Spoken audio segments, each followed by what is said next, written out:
Okay, cool. What do we move on? Yeah. So, Michael, do you want to ask your question, or maybe you ask your question? So Kitty originally connected me to you guys, and like at first I heard a little backstory about how you guys got like funding from Kitty's husband. Like, could you tell us a little bit about that? Yeah, Lighthouse. So Lighthouse Capital is a Chinese-based venture capital fund that is making strategic investments in technology here in the U.S. And so Danny, who represents that fund here in California, has been tracking what we're doing for probably a year and a half now, almost 2 years since Kitty joined. And so he saw early on the potential for PackTech inside the bag market and how big that could be before any of us knew that we were really going to grow beyond bags into other verticals with the core technology. And so they invested in us in our seed round. The bulk of our seed round was Lighthouse Capital. And we fit within their strategy, their portfolio strategy, in that they tend to like to focus on consumer tech things. So One Wheel is another investment of theirs. I think it's called Flywheel. It's like a competitor to Peloton, where it's a bike with a video training. Okay. Ben Labs has a really interesting sensor-based AI-powered technology where you can wear sensors inside of a glove and use it for gaming purposes. And so there will be a virtual reality component to what that glove does and sensors, right? I see. For mobility. There's that's just a handful of the types of things that they love. The connection of hardware and software, connected technology devices, was why they invested in us and sort of thought there was some strategic value in PackTech. Yep. So the company has been there for like 3 or 4 years now. We are entering year 4. Year 4. Okay.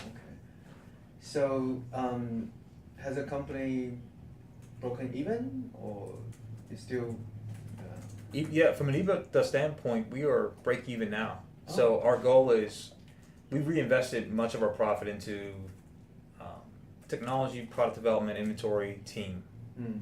We have about 7 folks that work for us now, day to day. That'll grow to 22 people by next summer. Full time. Yeah. And so there's that piece of it. Our capital raise is now to support marketing, to support exposure, additional product development, inventory production, and salespeople to get product to market. So for 2019, we've got a pipeline, a very large revenue pipeline of deals that are in some stage of closing negotiation. And so for really 2019 financially will be the first year that we're profitable from an EBITDA standpoint. Okay. That's great. Wow, you overcome the 3-year hurdle, right? I know many entrepreneurs, companies just couldn't survive 3 years, and so that's great. Yeah, I mean, we were very thin and capital efficient. We were very lean, as we say, in the space, and You said you're very very lean operation. I mean, I understand you outsource the production and everything, but this is a product, so I would assume the company who does manufacturing for you guys would require you guys to pay up, and and you may need to keep some inventory. Is that that is a correct assessment? Yeah. So we have demand planning for.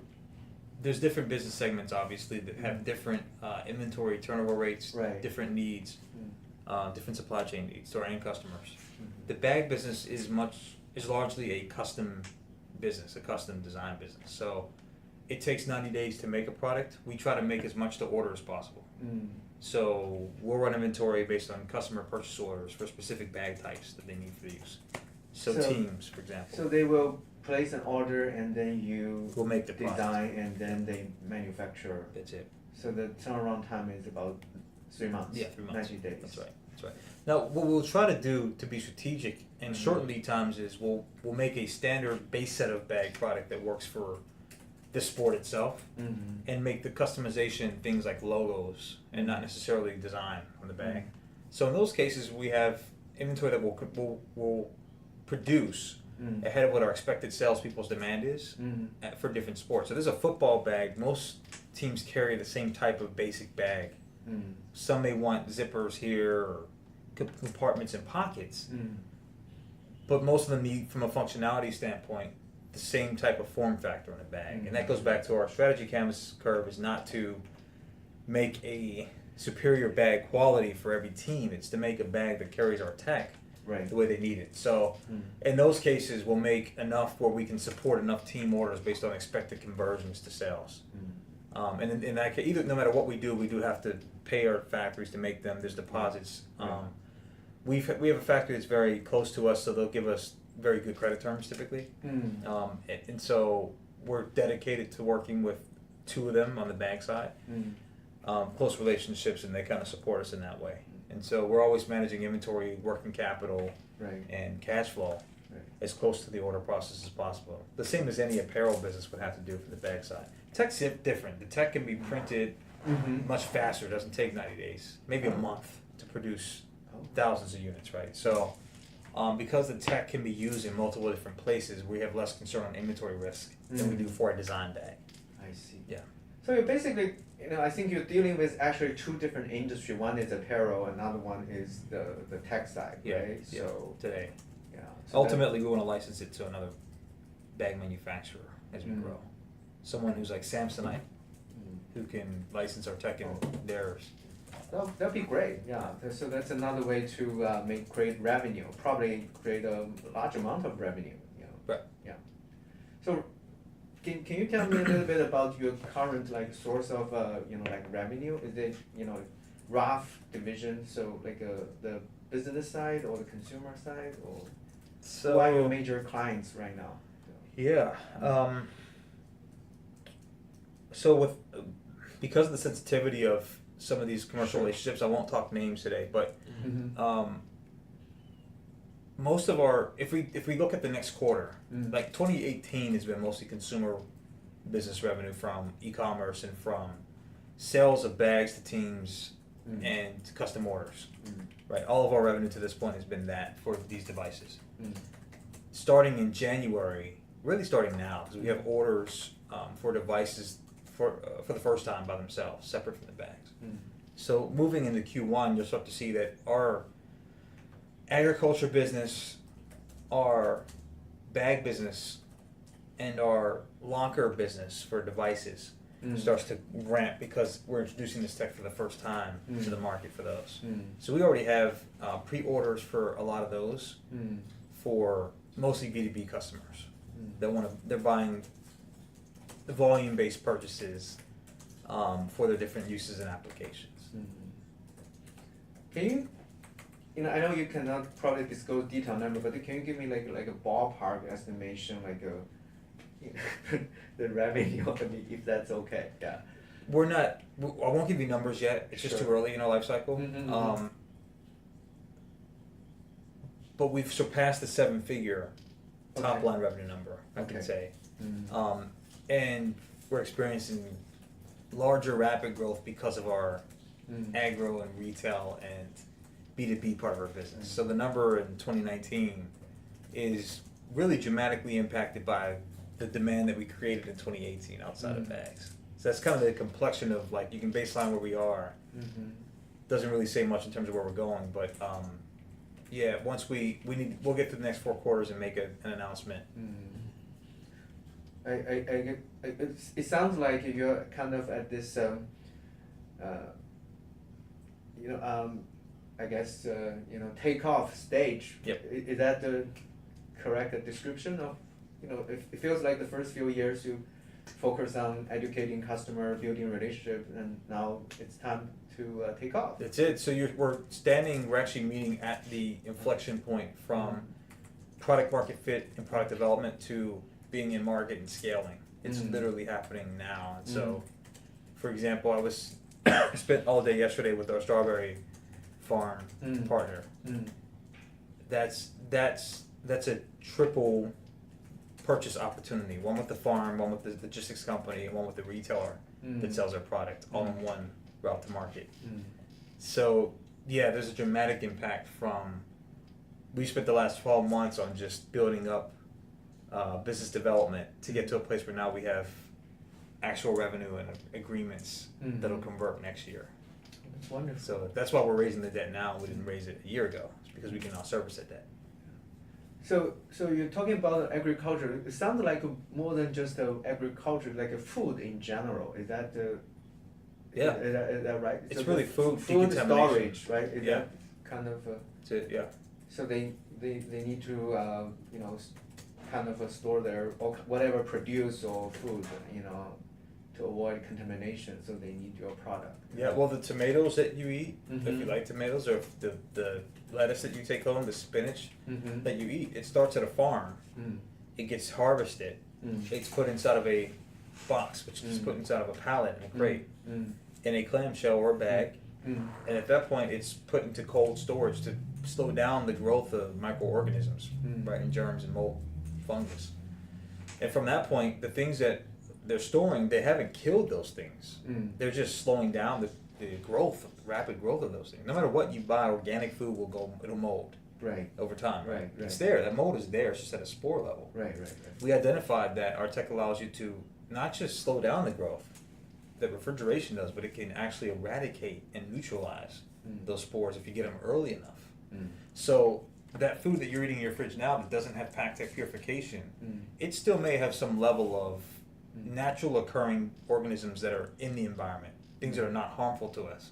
But as we see now, that things like lettuce are getting more instances of contamination from E. coli, right? In fact, as you guys were coming in, I was finishing a white space marketing assessment study. And part of the study is I pulled numbers on what it costs the industry for food, just to make your food safe. Produce suppliers are spending $60 billion a year on outbreaks of norovirus. Yeah. They're spending up to $3 billion a year just on salmonella. This is where they find it, where it's been identified as in your food. And $500 million on E. coli. Right? Now what's amazing is in the media, E. coli has been talked about A lot. A lot. Yes. But that's actually not the biggest problem. Norovirus is. There are 5.5 million cases of people that catch it every year from food. It's a $2.2 billion illness-related cost from people that actually get sick from it. And of the 271 million people that get sick from E. coli, 234 of that cost is from people that die from it. So these things are, not to paint a scary story, but this stuff lives in food. We're living in a world where they're still spraying it with toxic sprays. The solution has been ozone inside of water, the irrigation, in some cases, not all. But when the outbreaks happen, the answer has been throw the food away. And it takes weeks, sometimes a month, to find the source, which is why the issue is so prevalent. Identification of foodborne illnesses and germs, eradication of them, and prevention of them is very cumbersome now. So imagine a world where Pactec is now integrated in this entire supply chain from farm to fork. Wow.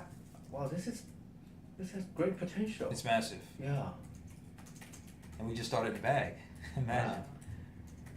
It all started in the bag. So that's where we're going.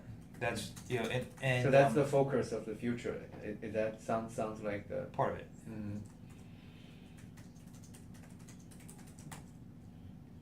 But right now, this is just starting, right? This part of business, right? The previous customer are still from like the military and the sports team, right? So that's the your main customer in the previous 3 years. We started in bags the first 2 years. The last year we've expanded. So we're in 4 different verticals now. 4 different verticals. Yeah. Can you say that again? I just want to make sure I understand.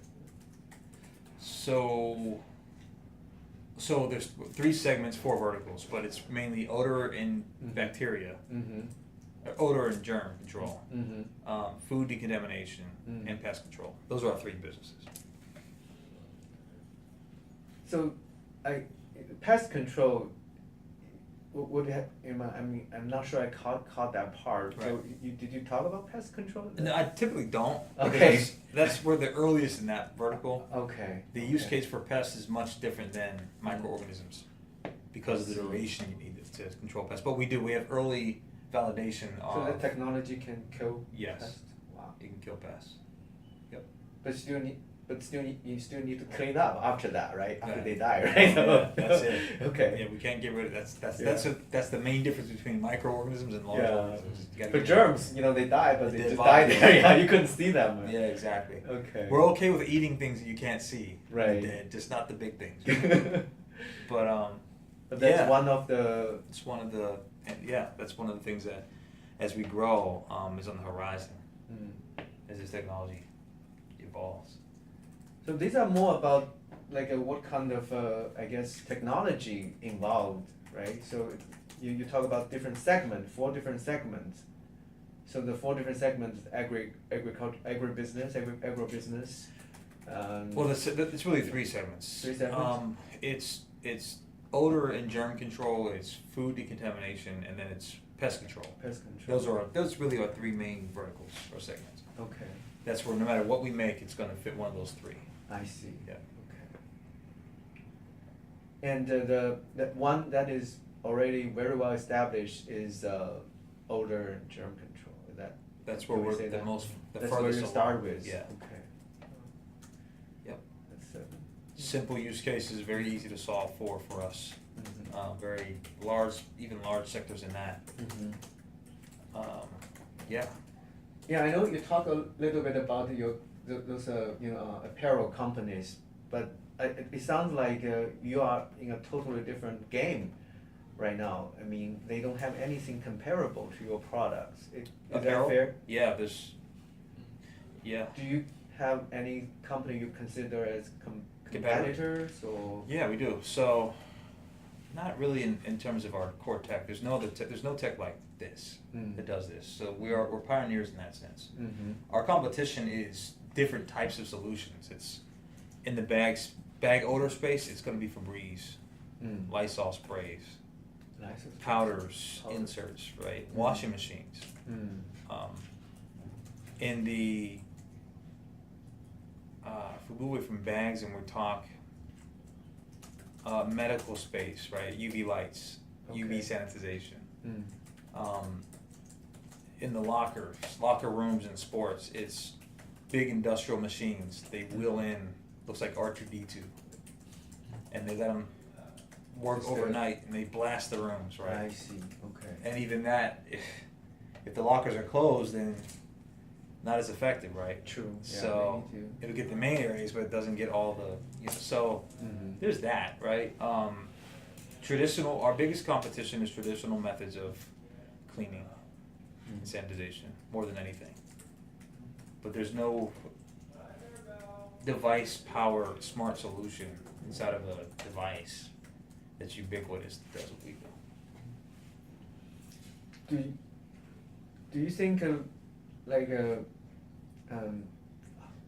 what do you think is the best way to persuade people to switch from traditional cleaning methods to this method? Showing them the before and after of what happens when they use Lysol, Febreze versus Pactec is the best way.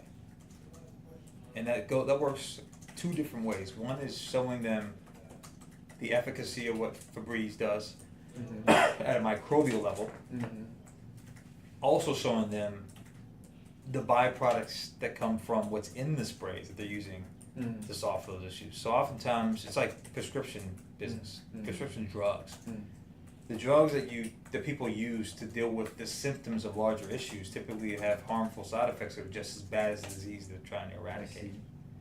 Pactec's mission is to be a solution that's completely eco-friendly and purification, where we're using the air that you and I are breathing as a method to purify those same environments and get rid of the germs that we don't want to have. So it's going to take showing people before and after of when you spray Lysol in your kid's room, you're killing these things, you're not killing these things. Super germs are surviving all that, by the way. Hand sanitizers, it's proven, there's published research now that hand sanitizers don't kill instances of MRSA. Methicillin-resistant staph infections is what MRSA is, right? Yeah. It's traditional standard CVS, Walgreens hand sanitizers are not killing all those super germs. It's not as effective at a microbial level, right? Mm-hmm. So I think for consumers, we have to educate them on, despite using the conventional cheap methods of purification, there are cases where these things live that you're not thinking about, that this is another layer of protection, and it's ubiquitous. PackTech can live anywhere that you live with devices and software. So here's what's in your fridge. Arm & Hammer baking soda boxes in the fridge doesn't get rid of E. coli. PackTech can. Inside of your locker, staph infections and MRSAs are in your sweat. Lysol may help, but doesn't get rid of the microbial in the fabrics. PackTech can. And the more that we do that, the more we build awareness, I think the more people understand it. And our hope is to have it mandated at some point. CDC for disease control, USDA for food. Did you need to, if you go into food industry, do you need some kind of certificate or to? I mean, I don't know much about this. Sure. Just, Sure. So the use of ozone for treating food inside of food processing was approved by the FDA in 2001. Okay. So we don't need to get certification for our use case of these doses for food, right? Now what we're not doing is we're not setting these up as industrial level purification inside of warehouses and food processing plants. Our game is not to be an industrial, we're not an industrial device company. Right. We're a simple technology device, connected hardware oddities. So for us, we've already gotten the clearance on the USDA use for produce. The reason we don't use this in open rooms for odor is because there's EPA clearance we would need for this inside of rooms as an air freshener. So we can't do air freshener things with ozone today. Maybe at some point that may make sense for us, but we don't do anything where there's a lot of red tape on regulation because it just creates resistance and they're out to market. That's true. However, we are considering those investments as part of phase 3 of our launch as we continue to scale the company and grow. So we'll get consumer use first, we'll get very easy, simple applications that are safe and approved, and then think about what the industrial implications are in 2020. So you talk about the agriculture business. So currently, do they have any kind of way to kill the germs, or they have? I mean, it sounds like refrigeration is the only thing they do. No, it's not. To be fair to the agro business, there are a fair number of germicidal sprays, topical sprays, pesticides, things that are mostly topical applications that farms will use to get rid of certain types of germs. And so there are companies like Ecolab that have solutions that are all water-soluble solutions that you can spray onto produce to remove most of the things that people are afraid of. And so when I talk to my farmers, what they say is they work, but the biggest concerns farmers have with those is well, capital's part of it, but they have a ton of capital, by the way. Most farms are very they're fine from a capital standpoint. These are our main customers, $300 million berry producer, just berries. But it's the actual storage and transportation of those chemicals and those solutions, right? And it's also the flavor profile impact that topical solutions would have on the actual produce.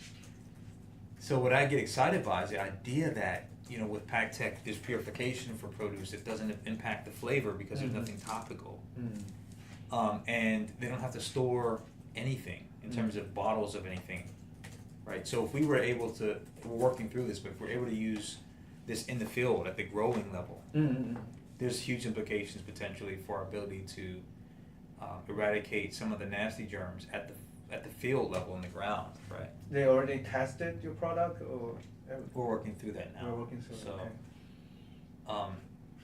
And we're diving a little deeper than I like to on the strategy here. I mean, a lot of these things are very early for us and confidential, so I don't really want to publish all that. But I would say that just from a big picture standpoint, We're innovating at places where the only solutions that we're running up against are things that are old school methods of purification, like spraying things. And I don't care if it's a locker, if it's a bag, if it's a farm, baby, a car. Everything that we're doing today now to get rid of germs and odor is a spray. And it's 2018. That we believe inherently at Pactic that it's a good window of opportunity to revolutionize and bring the world forward. The same way that your Ring doorbell made your doorbell a security system.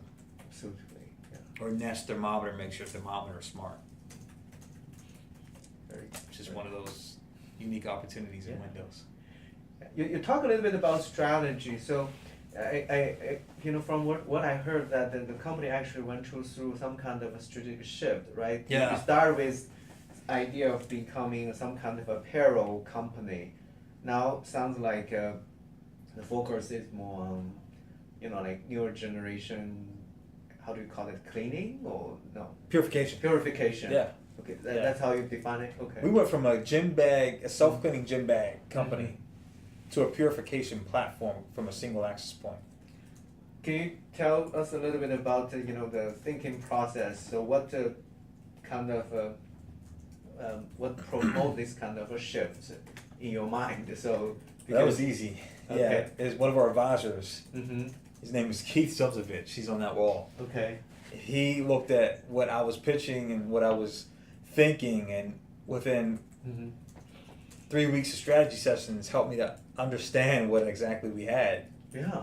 I don't know if you've seen the movie Social Network with Justin Timberlake, but there's a scene in that movie where Zuckerberg, and I talk about this a lot, Zuckerberg is trying to figure out, what do we go with this and what do we call this in there in the cafe, and he's sitting with his girlfriend and Eduardo Sovereign, and Sean Parker, played by Justin Timberlake, has the lunch with these guys and is like, you guys have something that's going to revolutionize social connectivity for the entire world. You're sitting on something that's going to impact millions of people and go global, right?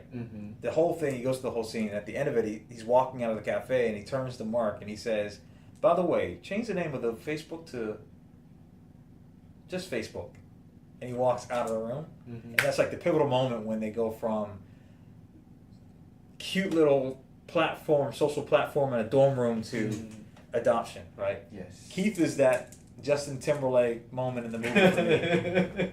Because he looked at what we were developing and we kept talking about bags and what we could do in bags and bags and bags. And he said, wait a minute. But you've already, I put this in my fridge and he put it in his car. I use these in my car. And what it did in the bag was doing it in my car. In fact, that device, this one, the base device, will give your car right now, I don't care if you put dogs in it, if you smoke cigarettes in it, that's going to make your car smell like a new car smell perpetually, just by running that overnight. And so we started asking ourselves, well, wait a minute, we're not an apparel company. In fact, the apparel side of the business is the least exciting to us. We are a purification platform that can do this in places it hasn't been done before. And that's how we got to understanding who we are, what we have. So at that time, the bag was, I remember Michael told me it was hundreds of dollars, right? So for a bag. For it, so our most premium bag is $280 on our website at MSRP. Are you still selling that product, or is that Yeah, people still buy it. People still buy it? Okay. But the technology, inside the bag, you're selling for $49.99, right? Is that it?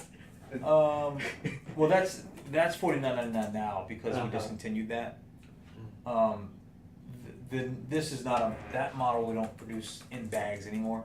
So this is being used for other repurpose. So we dropped the price, and that's just the device. That doesn't include the UV lights. So the bag comes equipped with our UV lights as well as the Pactic device. Okay. So as a combination, that same device would be $79.99 with UV lights, battery. I see. Right. This one with UV lights is $129.99. This version. This version is $289.99 with lights, and this one is more of like a $349 product with lights, UV lights. Nice. And so, the cost breakdown of bag and technology is about 50-50 on the cost. The value to consumer is probably 80-20, purification's 80 of it, but we use a premium bag for the 280 version. It's not a cheap bag at all. It's about, it costs 4 times to make what our premium bag, from a cost standpoint, what a normal bag would cost us to make without all the leather and aluminum hardware finishes and all those things. So that product's really designed for the premium market. Equinox gym member or CrossFitter, someone who can afford a Tumi bag. That's our Tumi consumer. So we don't really design those anymore. So the mainly marketing channel to consumers through social media or website, right? E-commerce would be consumer marketing and PR. Okay. Yeah, anytime we get video or PR mentions, our e-commerce business spikes. Okay. PR, you mean like media reports, that kind of stuff? Yeah. Magazine, editorial, TV, like Fox 5 covering it, which they've done. Mashable and Engadget cover us. We get a lot of that from those leads. Do you have those links on your website? So I would like to take a look. I have a folder I can send you with all those, That'd videos. be great. Yeah, for sure. You have my email address. So Yeah, I'll send you that. Yeah, I'll send it tonight. Okay. Yeah, I have a folder with all of our media assets. You can see all. In fact, you haven't seen any of them? No. I'll just show you one example of what's in the folder that I'm going to give you. Okay. People love this.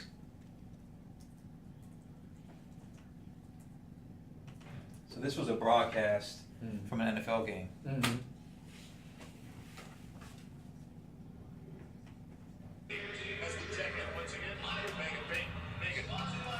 Oh.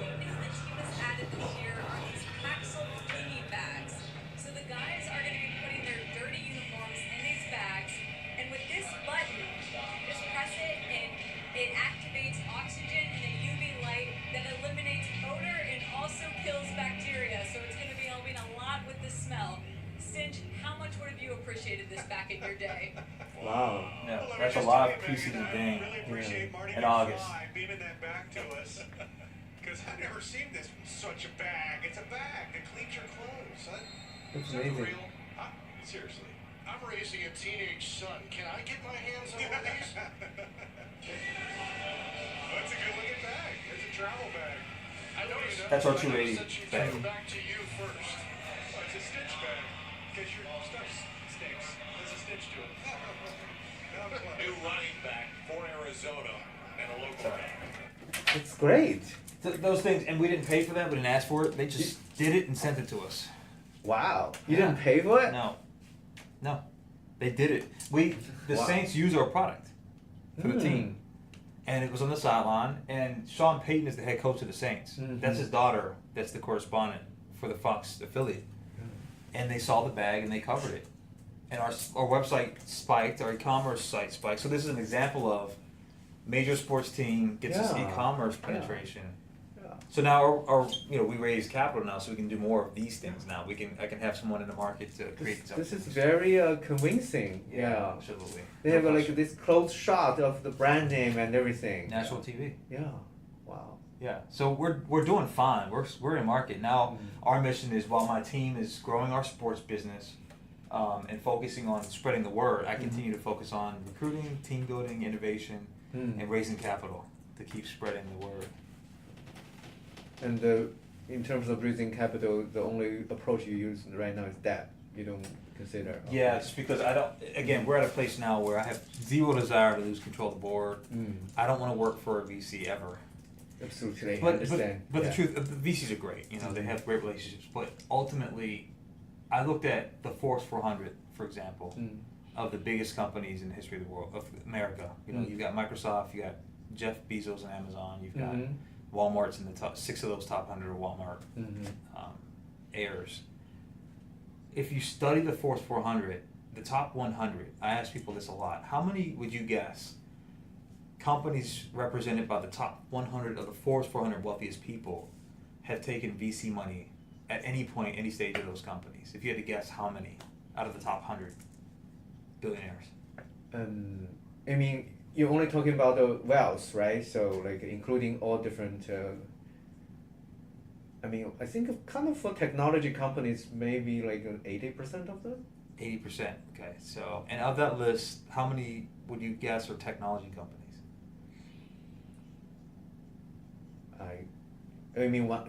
Of the top 100, of the Force 400 wealthiest people, how many are tech companies? Right now, I think I guess about half. Okay, so here's the real numbers. Never look at that number, but yeah. I actually analyze this. Wow. I'm a numbers guy. What can I do? This is what I do Friday nights. It's so sad. It's really sad. I'll show you the real numbers. You're the first person I've asked that actually made the distinction of how many were tech companies. Oh, you have a spreadsheet of this? My goodness. Yeah, no, man. Hey, I'll explain why. You're E&Y trained. I can tell. So I'll explain why I did this, but I'll just do a quick count. Okay, the ones in this column C, those are all tech-based companies at the top. Okay, all right. Can I get a count here? 21. 21 out of 100. Okay. 21 are tech companies. I'll see. Okay. Of the top 100 companies overall that took in VC capital at any stage, only 11. Oh. And I shaved one out of the list because his business is venture capital. He's in my 11. He's a venture capitalist. Okay. So only 10 of the top 100 took VC capital. Every one of the companies in the top 100 are companies that solve a daily problem for people, whether it's finance, it's commodities, it's software, or it's some form of real estate. All 100 are represented by those four. So that means 10% have taken VC capital and only 21 of them are tech companies. So I go through all this to say that I did this after my meeting with NEA because I wanted to psychologically understand why it was important for me to get a VC on board with us or not. And I recognize that my hypothesis is that PackTech is the old world style of company that solves a real consumer problem. We're not building an enterprise software platform. Right? We're actually focusing on odor, germ, and issues that are old school. Yes. Yet, we have a very rapid growth potential because it's an issue that's very ubiquitous. And so companies like this, every company in this list, even the ones that took VC capital, that grew to this list, all use debt as a strategy for growth. Every company in the list. They grew, they raised debt. Yeah. They maybe did an IPO or did a post-IPO, but all of them use debt pre or post-IPO. So my strategy here is it's following the classic world model of building a really strong, sustainable business with real cash flow, with EBITDA growth, and using debt as a strategy to finance our growth and fuel that, versus highly dilutive venture capital. Yeah, I think I understand. Because you already broke even. You have a steady revenue. You don't need to rely on the like a VC funding money, for survival, right? No, we don't. I mean, survival's relative, right? We could have used the money, but I've turned down every one of the offers that I've gotten for legitimate investment capital. We kept our heads down, took in as little as we needed to prove out that the market for what we have is real, and now that's why we're at an inflection point, because we took no capital when it was the hardest. So now revenue's fueling our growth, and debt is going to bridge us to the revenue that's already in the pipeline.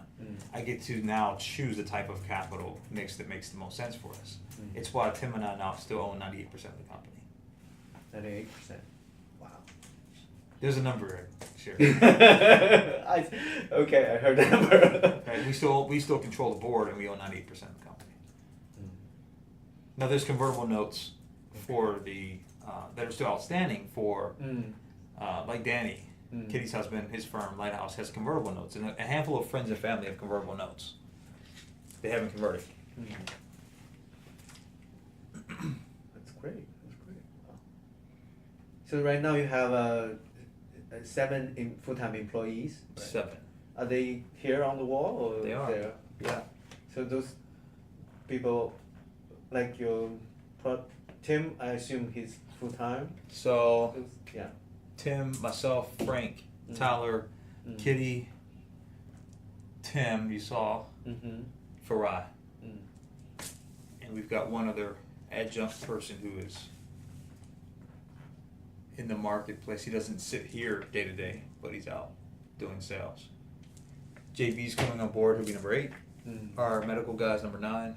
And we have a handful of other open heads that we're going to hire once the financing closes on the debt round. Yep. Wow, it's growing. Yep.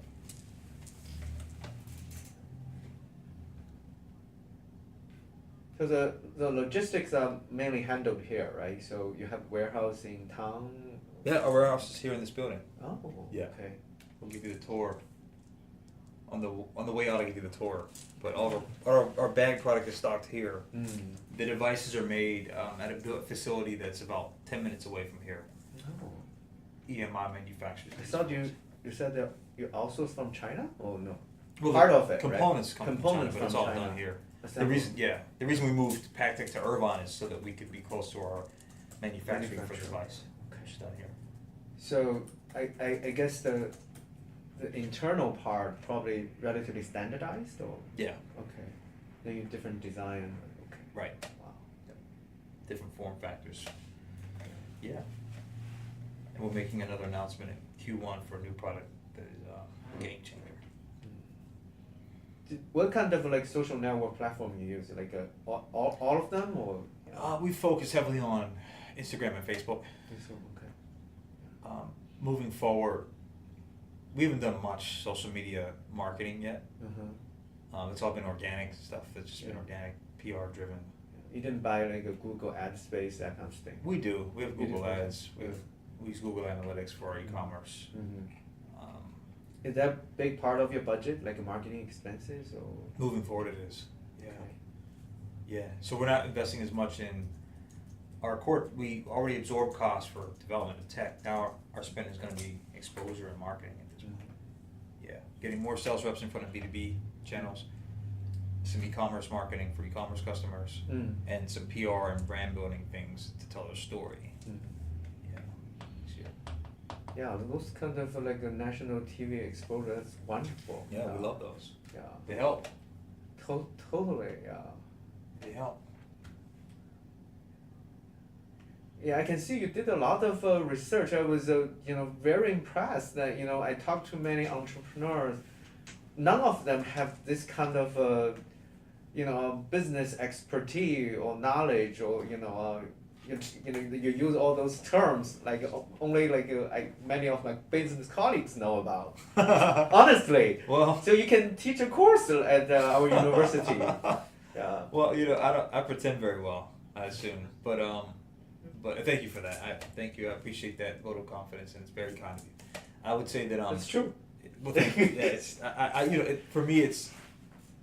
It's 6 o'clock on a Friday. I'll be here till 10 o'clock tonight. Oh my goodness. Easily, right? And I don't say that to brag. I just say that anything that all the tools that I'm using in the way that I think comes out of working for really smart mentors, really smart people, and at really big companies. So, this is probably the smallest company I've ever been a part of professionally. I have the benefit of having worked for Pricewaterhouse and Ernst & Young are really big. They teach you young how to take a company. In fact, I'll go back. Ernst & Young really for me was defining and shaped how I view business, because I joined EMY at a time when Sarbanes-Oxley was first being introduced, because we had Enron and WorldCom. Yes. And through that process, Sarbanes-Oxley at the station for us was really about using a process-driven approach to understand how companies' transactions flow to financials, and having a process-driven way of approaching how to audit a company. And so what that meant is that any company that we audited, we were trained through that process to do walkthroughs of processes, to break down an entire business into 10 to 20 different sub-processes. Yes. And then within each sub-process, further sub-processes. And all this long-winded way of saying, between my M&A background and that kind of experience, I learned how to reverse engineer almost anything, and in the process of that, then you learn all the components and the buzzwords, And so if you can take anything apart enough times in business, then learning how to put them together becomes almost intuitive, right? And so that's all we've done here at Pactech. I've taken enough companies. I guess ENY trained you really well. So. I had a great experience, and it's fun. That picture on that board behind Michael is when I forget, I'm reminded of all the guys that I worked for that helped me to figure this stuff out. And not all of them were very nice. They're all smiling, but they weren't all friendly. So I would say my recommendation to even you, Michael, is if this is the path for your career, is to the best way to do it is what I say to all aspiring entrepreneurs. Not that I'm an expert, I'm still figuring it out. Is the best path to becoming a great entrepreneur is to work for great ones. find those that you can serve early in your career. Find companies you love that solve problems you're passionate about. That'll make coming to work really easy for you. It'll make staying late in the office really easy. I loved the music business at the time, entertainment. Mm-hmm. So for me, going to work was a privilege because I got to take a music company and disassemble it. You know, take a Madonna and understand how do we go from Madonna to a tour to recorded music. That was exciting. If you find it, work along your passion lines, man, and you work for smart entrepreneurs, that's the fastest track to I think doing it successfully. Sure. Mentorship and service. So that's all it is. That's really a lot of it for me. That's great.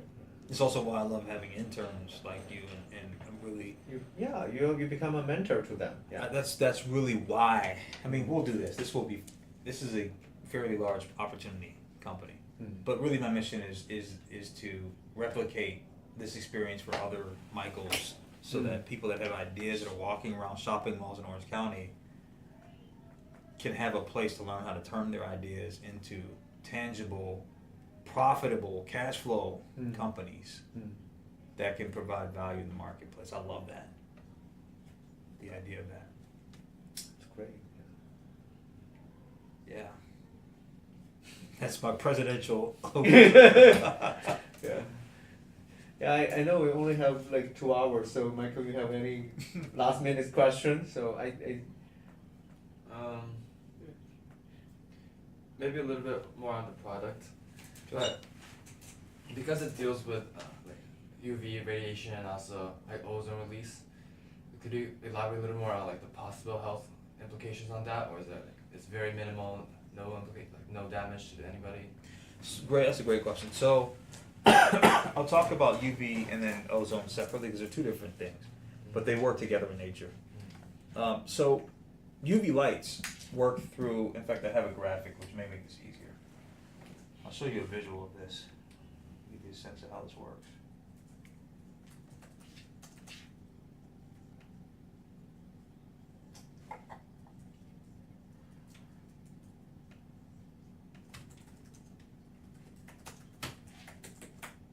This is a little too old. Here we go.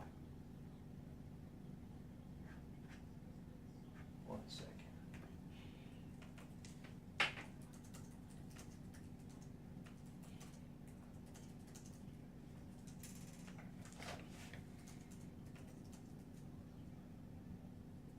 It's always easier to do visuals.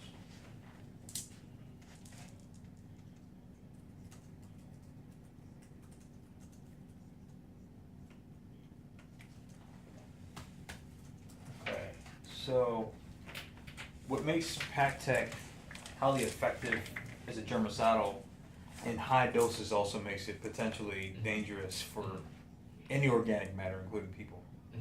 So the core technology and why UV is so powerful is that UV works using short wavelength light, and that light gets exposed to, it's down here, I'll pull it up. As that light gets exposed to organic matter, it breaks down the cellular wall of any organism that it comes in contact with. So large organisms like us, we're really resilient to UV light because we've got layers of epidermis that protect us from the breakdown of UV lights over time. But even our skin and different wavelengths of UV light will be susceptible to damage from constant, continuous exposure. So when it comes to UV light, the name of the game is if you're going to use it for sanitization, you've got to know how to control the output and the exposure levels to make it optimal.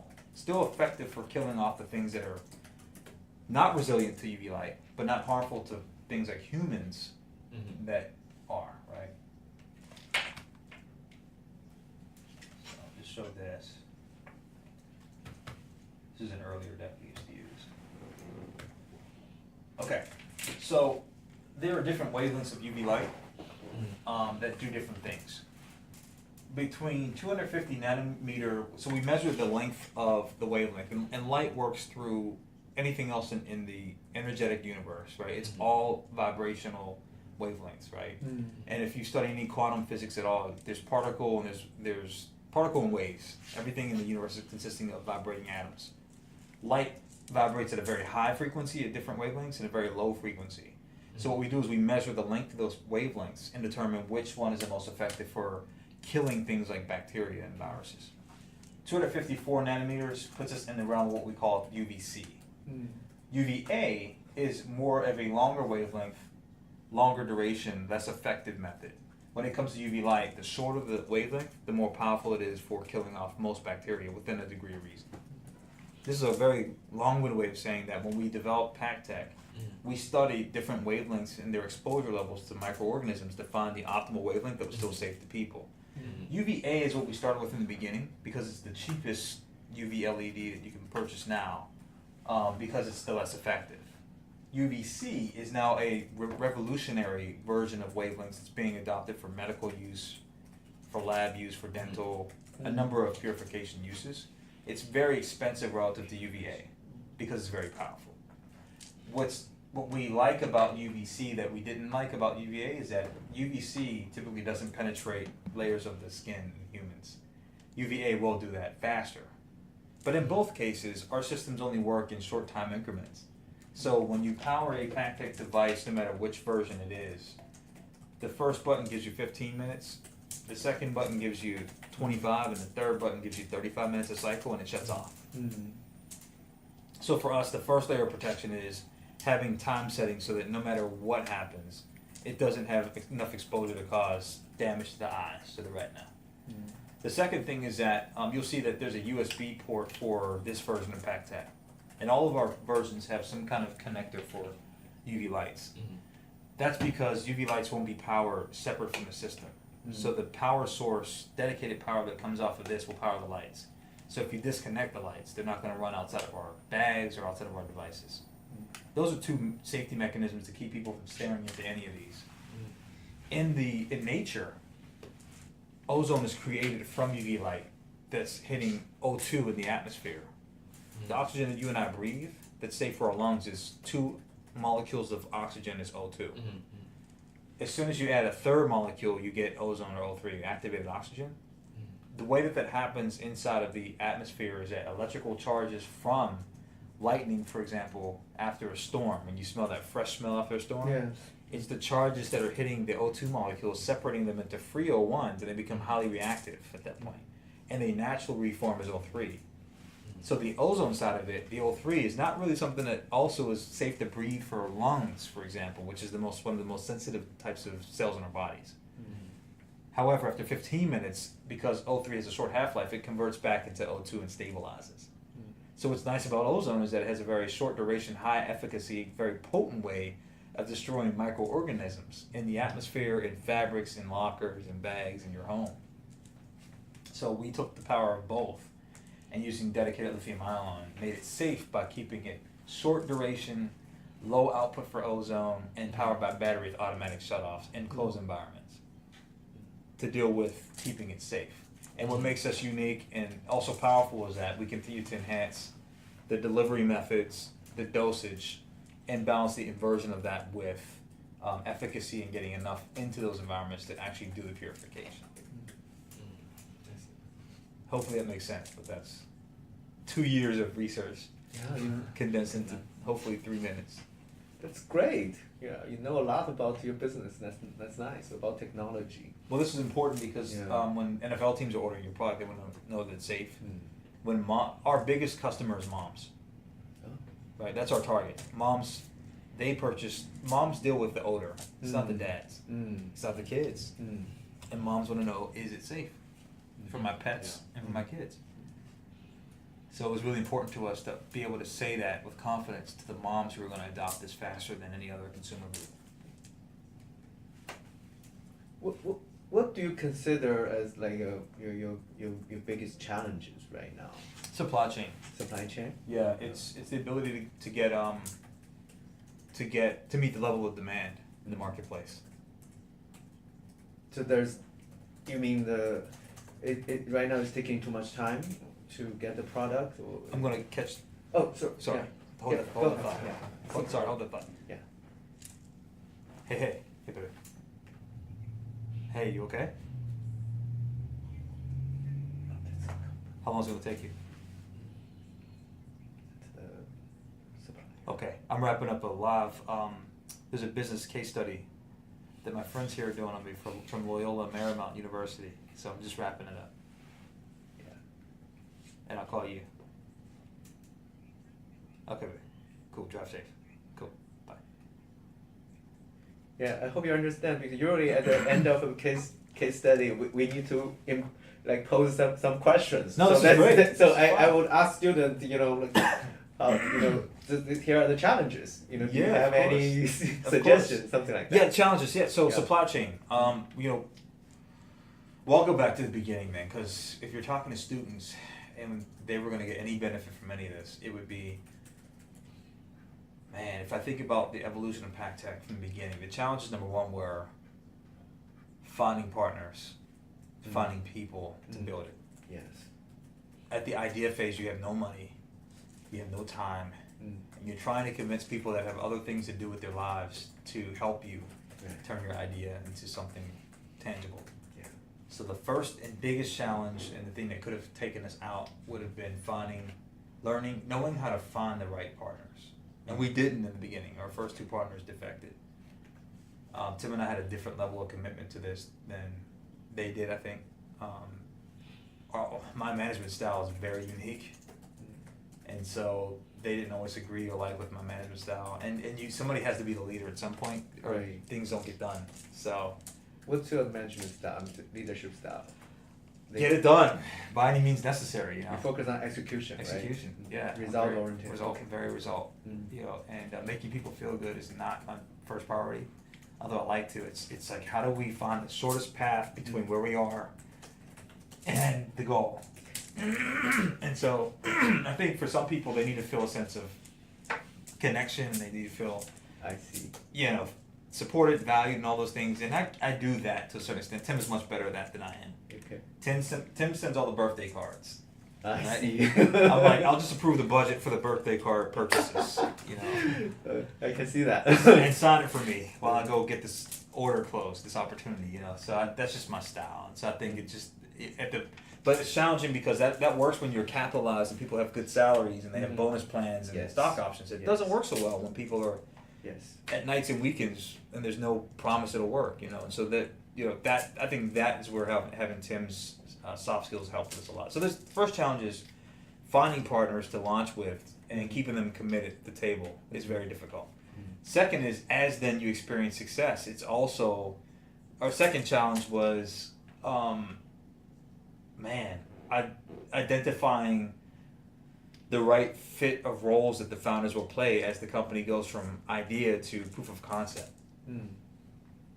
So then, I guess it's more partnership stuff where it's now we have to identify who's gonna actually grow this, what roles do we play, and how do you, now that you're starting to see some proof of concept, what is the ownership of this thing from a responsibility and economic standpoint? I see so many companies fall apart because there's disagreements on leadership or there's disagreements on who owns how much and what people contributions. Once you get through that, the third piece of that is now you have proof of concept. It's understanding whether or not what we made, there's a market fit. And so our biggest hurdles then were using Kickstarter proved that people were willing to pay for the concept, but they hadn't experienced the product yet. So getting people using the product and giving you real feedback giving us real feedback was the third challenge. You don't know who your customer is in the beginning. It took us 2 years to figure that out. We didn't understand what we had and the technological capabilities of it. So we don't know what we have, we don't know who our customers are. And we're having to try to find people to believe investing in something that we don't know who our customer is and we don't know what we have. So the third challenge was that. It was product market fit, but understanding customers and finding our customer. And then that's about the time when capital constraints became real meaningful because now we have time constraints. So the fourth challenge was having time to dedicate to finding the customer. Now we have a proof of concept. And we didn't have enough of that. So at that point that's when Tim and I decided to come in full time. We still didn't have enough capital, so we're surviving on sales. And every company goes through capital constraints at that phase. So that was our challenge then. The next phase was, okay, we found capital. It still wasn't enough to get to market scale, but was enough for us to find our customer and understand what we had. And that was mostly 2017, right? Once we did that, found our customers 2018. The challenge was now how do we sell it? Finding sales, finding customers willing to pay for this in larger volumes so we could generate revenue. Well, we found, so I'm chief salesperson even today. That's changing now with our growth here, but most of 2018 I drove most of the sales and getting orders closed and opportunities opened up. So the challenge there was generating revenue, finding our demand, creating demand for something that's new, and recruiting talent to help us to do all the things in the business to support the level of sales that I'm going on it. Finally, so I'd say to bring that forward, once we developed the sales process, understood our customer, understood our product, understood what markets we were going into, the next and current biggest challenge was supply chain. Okay. It's now that I know my customer, what we have, who we can sell to, who will buy it, what the price points are, how do I get this thing into market and make enough of them to sustain the market in short lead times? And so that, again, every level of way, there's capital constraints, but money's never the problem for for most companies. It's just that's a consistent need to keep the business going. It's how do you leverage your insights in your business and the money to get to the next hurdle to stay alive long enough to own your marketplace. And so for us, that's why we've the debt capital now is designed for us now to get through the hurdles of supply chain, because now we know more about our customers than ever. And so that's today's challenges. I mean, that's just a quick roadmap.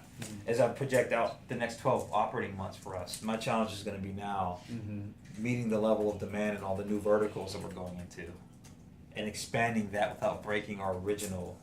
It's the shiny object syndrome. It's not trying to be everything to everyone as an owner, but still grabbing enough market share in each vertical to establish market leadership in each one of those. And that's going to be our challenge for the foreseeable couple of years.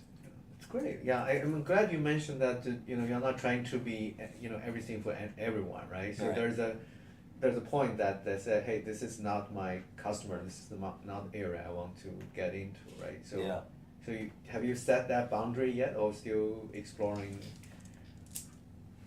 Yeah, I've had to force I'm the problem here for that, because at the company I spend 80% of my time outside of these doors and in the field, in the road, meeting people and selling and teams, and I come back with new ideas every time I go out.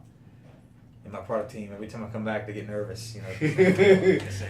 Something new, right? Something totally different. Change our plan or everything. Yeah. And my product, and Tim was like, dude, I haven't even finished the last 4 versions, but I pushed the team hard because the level of rigor at which I'm going at the market, Dom, it's I recognize that it's a blue ocean right now. Yes. And it doesn't take long for major competitors to see what we're doing and to enter the space. The barriers are low. We have patents in the bag side pending. We're filing new provisionals and new verticals, but GE, if they decide to come into the space, or Procter & Gamble on the baby care side of home care, right? If Johnson & Johnson decides to get into the space, and if Febreze, like any one of those companies can decide tomorrow that, we like this space, let's go in and enter and compete, and we just are not capitalized to fight those battles. So the real advantage that we have, and that you'll have as an entrepreneur, as a startup person, founder, is your speed to market. Yes. Number one. Your patents just slow things down, but that doesn't do it. It's speed to market, and it's being able to control routes to market. So that's why I'm very keen on, I don't have shiny object syndrome, but I have shiny vertical syndrome. I want to have penetration in every vertical with exclusivity in those categories, so that I'm the only supplier. Even if someone else makes another version of an ozone device, I want to be the only supplier to Costco, for example, for food decontamination and for consumer protection inside of those big retail channels, right?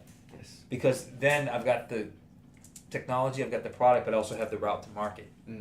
It's the monopoly board concept, right? Anybody can grab a property, but you win the game by owning the board. That's where we want to own the board. NCAA teams, like big channel partners. So even if there's a competitor in e-commerce that makes another version that they can sell online, I don't really care, because my business is large B2B supply. Yes. That's what makes us a $50 billion company. That's true. And not a $50 million. You want to become the default, purification company people go to. That's right. Yeah. I want to be the I want to be the Kleenex of Yeah. purification, the Xerox of purification. Yeah.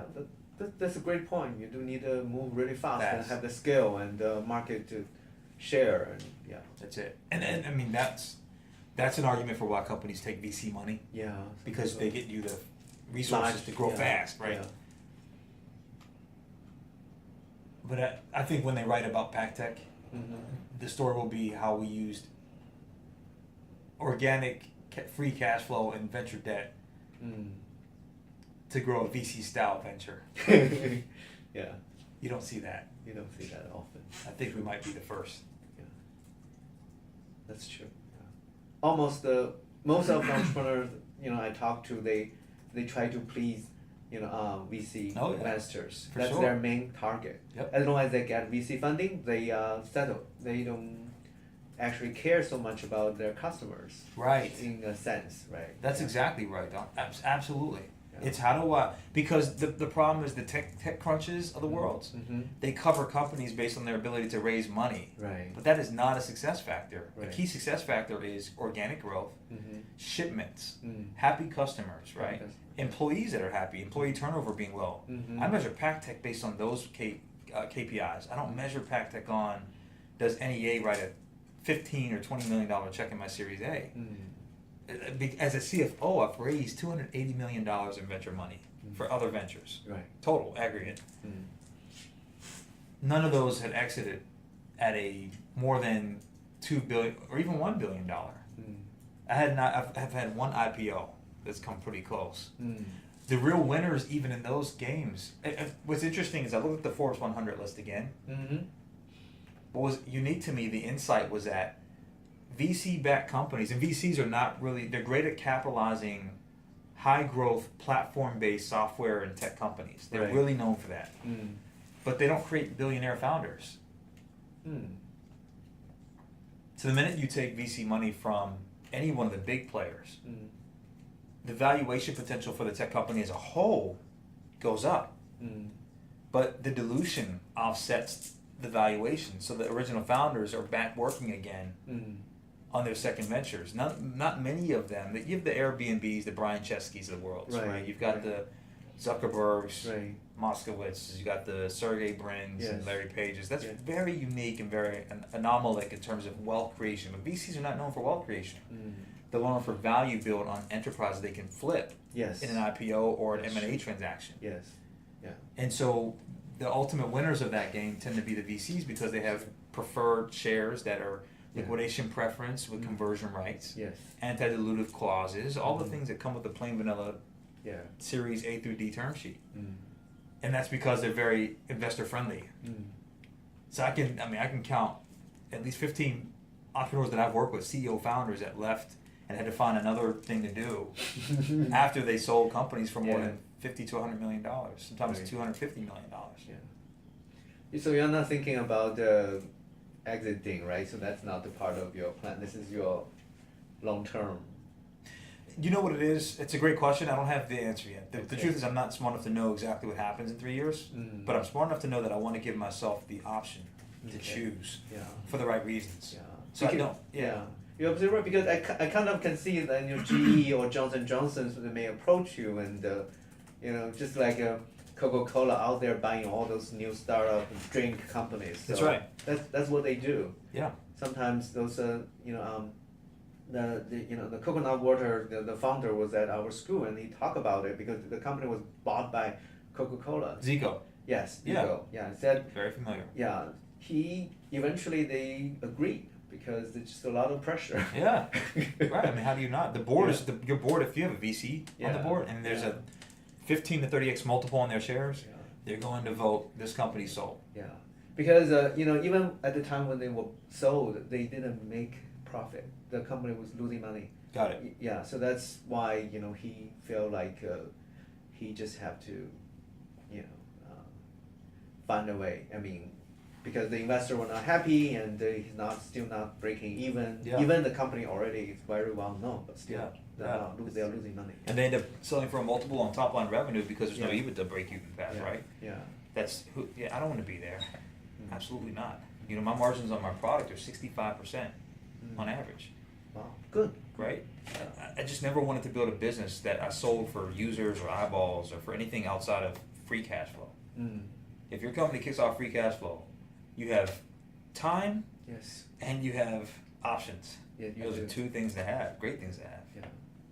So I just believe in building a successful company. The CFO in me believes in fundamentals and the economics that are sustainable and growth driven, right? Yeah. The technologist in me likes hyper growth platforms. When you combine the two, crazy shit happens. Like PackTech, you know? Yeah. But it's crazy in the sense that you end up being capital starved by waiting for the right thing, right? You're waiting for revenue instead of waiting for VCs, and so in this venture, I've slept in my car. Wow. Like there were like 3 months where I literally chose to keep the money in the company, not get an apartment, and sleep in the truck, and keep the office open. Why do you do that? I didn't do it because I thought it was cool as a story. You know, It is a cool story, though. I don't know if it's that cool, but it's Orange County, so it's not. There's worse places to sleep in your car. But we raised money from the seed round. 4 of our employees went on salaries. I chose not to take a salary because I'm hyper focused on my cap table. In fact, I don't come to work without my cap table in front of me. Because every day it's a reminder of, this is the reason why you build companies like this. At some point, someone will come along and want to acquire PackTech, right? Just organic. And this really could easily become Amazon Web Services or Amazon Purification Services. Yes. In 2022. Why? They're vertically integrated, right? Yes. Amazon has Whole Foods now. Yes. They've got bags they sell on Amazon platform. Everything. PackTech fits in that model of Amazon home services. Yes. Where they have Ring, they've got a number of things, right? Yes. We fit right in there. Yes. But who's to say that our military division for military applications doesn't become interesting as a spin-off? Our medical becomes a spin-off. Or our apparel business becomes a spin-off, right? Like I like flexible capital structures where we got the ability to really develop these verticals, grow them, first see what they're worth, aggregate them, and then step back and decide what's the right liquidity event. I tend to obsess over that. Wow. A lot of different possible opportunities. Outcomes. Yeah. Yeah. But one that is not is that we get forced to sell this in 3 years on a quick flip for a VC. I won't do it. We work too hard. Even if we had I told Tim, if I had to go back to work and go get a job again to keep it going, I'd rather do that than take a VC check too early. Or if we took one, it'd be a minority investment for a lot of capital. Right. Where they don't have control of the board, it's just participation, they can ride along. And if they want to see a return on their shares because we're doing well cash flow wise, then we can just recap and repurchase those shares. Yeah. At a 10x to their investment. Very, very. You don't hear that very often, but. Not at all. Not at all. No, I haven't actually. All the entrepreneurial companies, nobody had that kind of plan. Nobody, basically, as I said before, they focus on pleasing, investors, round and round of, pitch and funding, and that's what they focus on. Constant pitch meetings, constant decks, quarterly board meetings where I don't want to spend a month every quarter on board meetings. Yeah, and then the VC firm will kind of broke a deal and sell to some other, bigger company, and then that's it. And took a flip and they're on to the next one. Yeah. These are commodities to VC firms. Now, I don't mean to take away, they have value, right? VC firms, if you're in consumer tech, consumer-facing tech platforms, apps, enterprise software. Like Mark Benioff is a great example of when VC capital works. Mark Benioff, Salesforce is the perfect because you've got a very big, massive, game-changing platform, industry-changing. Oracle would have been a VC-backed company if it was started today. That's a perfect example. But these guys, what I love about Larry Ellison and Bill Gates is they use revenue to grow their companies, man. Microsoft took one round of capital, $1 million in 1981, on a private personal investment from an individual. Yeah, that's true. Jeff Bezos, 22 50K checks in 1997. His first $1 million was 22 angels. And he didn't take any capital again until AOL wrote a $100 million check in 2001. It's part of their larger strategy to bring Amazon into the Time Warner, AOL Time Warner family. And even that was a very strategic play for him. But you have Amazon and Microsoft that are not VC-backed companies, two of the largest software companies in the world. Yeah. It's true. Incredible. Yeah. Maybe one day people will write a story, about you. I think that sleeping in your car for 3 months, that's something I will people talk about. I try not to usually, but it's just to give you context for I think entrepreneurs have to be willing to do crazy shit Totally. to grow great sustainable companies. Yes. I just and it's That's right after you quit your day job and start working and. Or Yes. is that because of capital restraint? Well, we moved to Orange County. We moved here, Oh. and we started this in my garage in L.A. And we were out of capital. I mean, all we had was our seed capital. We burned down, and at the time when Lighthouse invested, we were out of capital, and that gave us another injection of capital, which was great.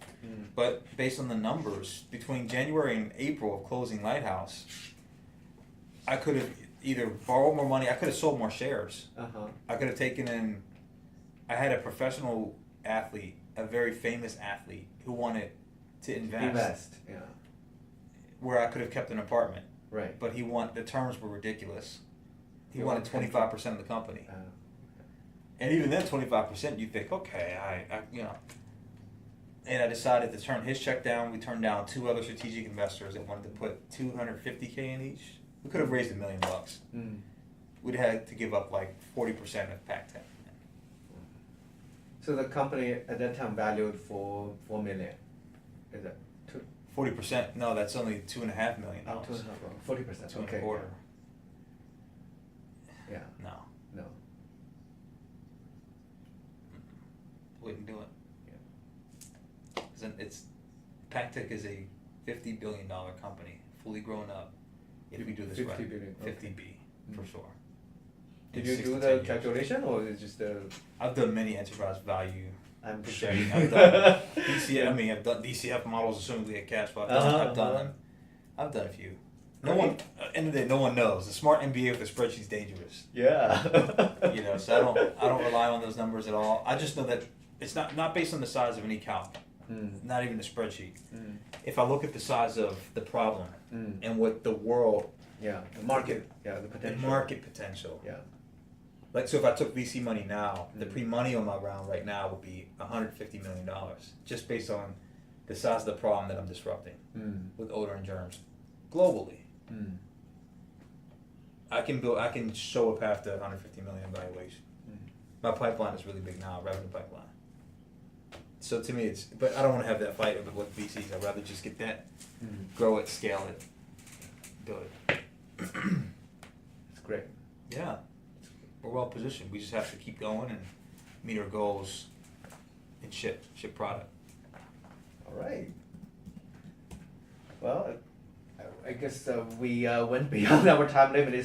Thanks so much for your time. Oh man, it's a pleasure. It's an inspirational experience. Hopefully this I'm is sure helpful. Michael and my future students can learn a lot from your experience. So yeah. Very cool. Yeah. I'm very thankful to be helpful, and yeah, if there's follow-on opportunities to, you'll have some students that'll hear the story. Right. Some won't give a shit. It won't matter. There's gonna be some that hear this and they're sitting with ideas and wondering if it's possible. Yeah. Those students, if I can talk to them or help, I'd be more than happy to. Oh, that'd be great. That'd Yeah. be great. Yeah. Yeah, you're totally right. When I teach a class, I don't expect everybody to learn real thing from the class. Only a few of them can do, and I feel very good about it. Yeah. You just cannot change everyone's life, but if you can change a field, that's already very rewarding. Done that. I think you probably changed his life already. So. Hopefully so. Man. Yeah, hopefully so, Michael. Yeah, he told me he wants to become an entrepreneur. So. Yeah. Well. Many Asian parents, I think his mom probably doesn't approve, but. Oh yeah, that's a thing, isn't it? Yeah. Yeah, they want you to be doctors or lawyers. Lawyer, yeah. That's a typical career. Yeah, man. Yeah, for mom. So yeah. Something more stable and promising, and yeah. But yeah, if you start with the problem first and decide what problem you want to solve, then that's the beginning of it. Solve a big problem in a very consistent way, and you have a really good shot at being successful. So it's it all just start with group of friends talking about things that annoy you, things that are could be done differently. I mean, all of this started from that. From wow, there's got to be a better way. And we're not there yet, but yeah, that's my recommendation. Thank you so much. You got.